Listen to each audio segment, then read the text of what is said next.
Guys, welcome back my channel. তোমরা সবাই কেমন আছো? আই হোপ সবাই ভালো আছো।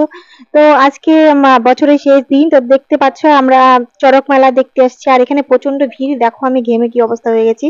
সারাদিন আজকে রান্না বান্না এতই ছিল, নিরামিষ রান্না। তো নিরামিষ রান্না হলে কি হবে, কিন্তু প্রচুর রান্না বাড়ি ছিল, একদমই সময় পাইনি। আর আজকে ভিডিওটা এডিটিং করারও আমি একদমই সময় পাইনি। রাত ওখান থেকে 10টায় এসেছি, এসে এতটাই ক্লান্ত হয়ে পড়েছি। আর সব থেকে বড় কথা কি জানো তো, তিন্নির জ্বর হয়েছে। আর ওই জন্য তিন্নিকে নিয়ে এতটাই ব্যস্ত ছিলাম, আমার ভিডিও দিতে কালকে ভিডিও পৌঁছাতে পৌঁছাতে হয়তো অনেক দেরি হয়ে যাবে, কারণ এডিটিংটা আমাকে কালকে করতে হবে। আজকে আমি তিন্নিকে নিয়ে একদম তিন্নিকে নিয়ে আছি। তিন্নির জ্বর হয়েছে আর বছরের শেষ দিন। তো আর সব থেকে বড় কথা, এই দেখো আমরা এখানে এসেছি এত গরমের মধ্যেও, তবু কিন্তু হাল ছাড়িনি। এখানে আমরা দেখেছি সম্পূর্ণটা, তারপরে গেছি। আর আমার এতটাই ভালো লেগেছে। তো কে কে তো মহাদেবকে ভালোবাসো, আর কে কে চড়ক পূজা দেখতে, এরকম চড়ক পূজা দেখতে ভালোবাসো, চড়ক ঘোরানি আমার তো ভীষণ ভালো লাগে। আর আমি তো বলতে পারো আমি শিব ভক্ত। তো আমি তো কমেন্টে তোমরা অবশ্যই হর হর মহাদেব জানিও।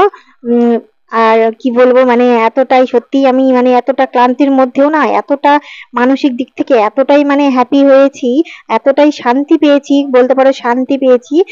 কি বলবো, আমি তোমাদেরকে বলে বোঝাতে পারবো না। তবে তোমরা ভিডিওটি দেখো, তোমাদের খুবই ভালো লাগবে। ভিডিওটি ছোট হলেও তোমাদের খুব ভালো লাগবে।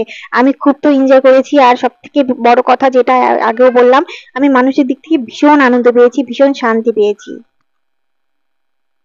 কিন্তু যতই যাই হোক, যতই শরীর খারাপ থাকুক, তবুও কিন্তু আমি এই পুজোটা দেখতে অবশ্যই আসি, এই চড়ক ঘোরানোটা দেখতে অবশ্যই আসি। আর তিনিও এখন তো বুঝতে শিখেছে। ও নিজেও বায়না করে, ইভেন এবার তো ও খুব বায়না করছিল। আমার শরীরটা খারাপ একটু, তবুও ও খুব বায়না করাতে আমি এবার আসতে চাইনি, তবুও ও খুব বায়না করাতে আমি এসেছি।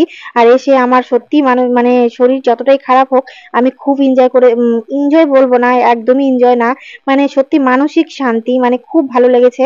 এত হাজার হাজার লোক হয়েছিল, তার মধ্যে থেকেও, এত ভিড়ের মধ্যে, এত ঠেলাঠেলি ধাক্কাধাক্কির মধ্যেও না, এতটা ভালো লেগেছে, এতটা মানসিক শান্তি পেয়েছি, খুব ভালো লেগেছে।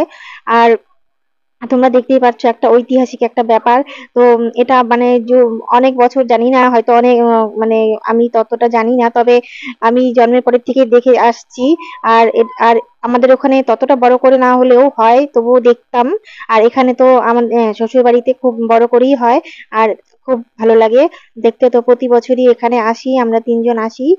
আর তোমাদের দাদা তো ওদিন তো বন্ধই থাকে, তো ওই জন্য আসাটা আরো বেশি করেই হয়, ওই জন্য আসি। আর আমাদের খুব ভালো লাগে, আমরা তিনজনই খুব এই মোমেন্টটাকে সত্যিই এটাকে আমরা দেখতেই চাই, আর কোনো মতেই মিস করতে চাই না, এতটা ভালো লাগে। তো তোমাদের কার কার ভালো লাগে, তোমাদের চড়ক পূজা দেখতে কার কার ভালো লাগে, অবশ্যই কমেন্টে হর হর মহাদেব লিখো, কমেন্ট করো। তো তোমরা ভিডিওটি দেখতে থাকো, ভালো লাগবে শেষ পর্যন্ত। ভিডিওটি কিন্তু ছোট, আগেও বললাম, তো ভিডিওটি ছোট হলে খুব ভালো। তো ব্লগটি কেমন লাগলো অবশ্যই কমেন্টে জানিও।